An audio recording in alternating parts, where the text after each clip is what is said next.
up everybody? Today I need to do some maintenance on this 14-inch bandsaw. I didn't have space for it, so it sat outside under a tarp for about 15 years. The major thing that's been keeping me from using this is the tires on the wheels are shot. They were black rubber and they dry rotted. You can see how it's, it's dry rotted and it's pretty easy to break.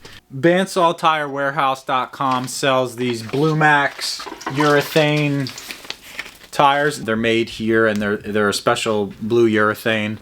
There's no adhesive required and they're stretch fit on there. They send you a little instruction pamphlet. And that clamp is basically just to keep that edge from peeling back off. Oh.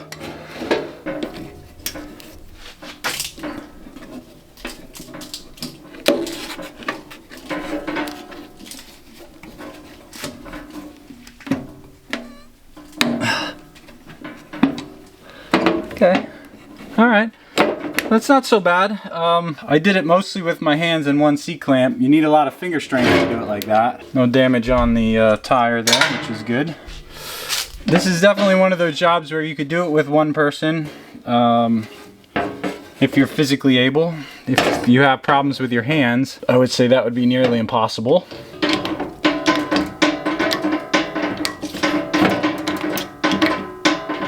All right.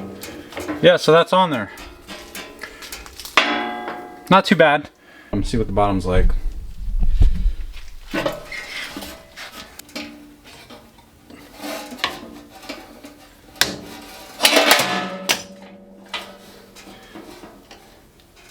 Alright, not too bad. Like most things, the second one's usually at least half as much pain in the butt as the first one because you kind of have some experience at it.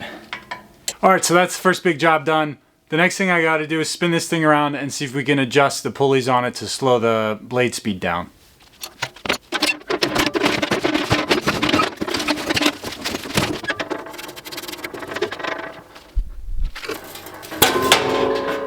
Okay, so there's the sheave on the bottom band wheel, and that's single pulley, and the sheave on the motor is also a single pulley. It's a standard 1 horsepower 115 volt motor, and again, small driving pulley, large driven pulley. Darn, I wish I was going to be able to get some. Well, we'll have to see how it cuts. Guess the next thing is to see if this new fancy blade that I bought fits. A little different when you're buying stuff for one of these older saws.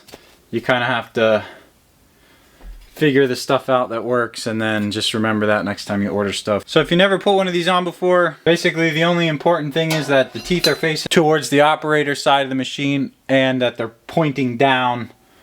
So if I were to put this on, they'd be pointing up, which means this blade is basically inside out, and I need to turn it over just like that.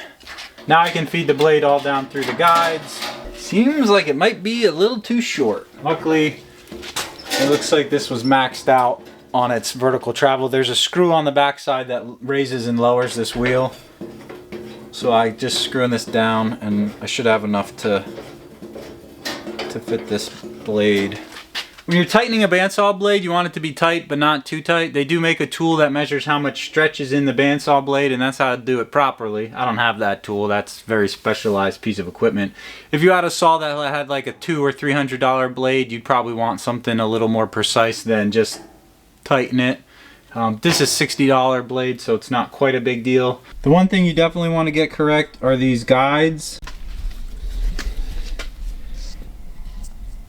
So I've got that adjusted so that that blade is going to run in the middle of that wheel, and that these teeth are out in front of the guides. If the teeth are in the guides, the teeth are going to cut the guides. So you just got to make sure the teeth are kind of outside the guides. And what I'm going to do is just bump it. I'm going to hit start and hit stop, and I just want to check the blade tracking to make sure it's not totally messed up. And the blade tracking seems okay. It may be a little bit back.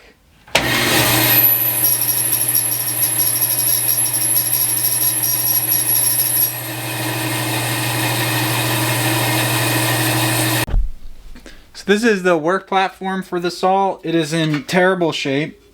It caught the brunt of being outside for 14 years. It's pretty bad surface rust. This is aluminum guide plate for the blade. These are replaceable. This one's pretty well trashed. So this first test is going to be with 1/8 inch cold rolled. This is the stuff that I'm making all the little gussets for the low cost with. So all the little gussets that stiffen the suspension, I've got to kind of cut out of this plate. This is how I cut my hand. Look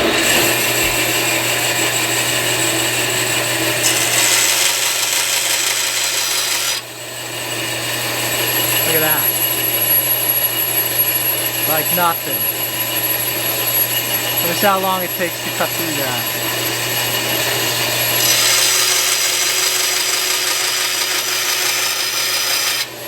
That's nothing. It's a little fast.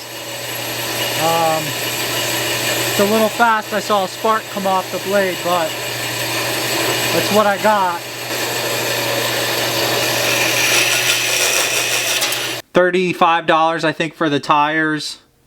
Maybe $40 for the tires and $40 for the blades. I don't remember. The test now is going to be to see how long it lasts with the blade speed that it has. The answer to that question is not long. This blade is spinning about 10 times the speed it needs to be. Some shop maintenance stuff I needed to do. I spent about $80 to get this thing up and running.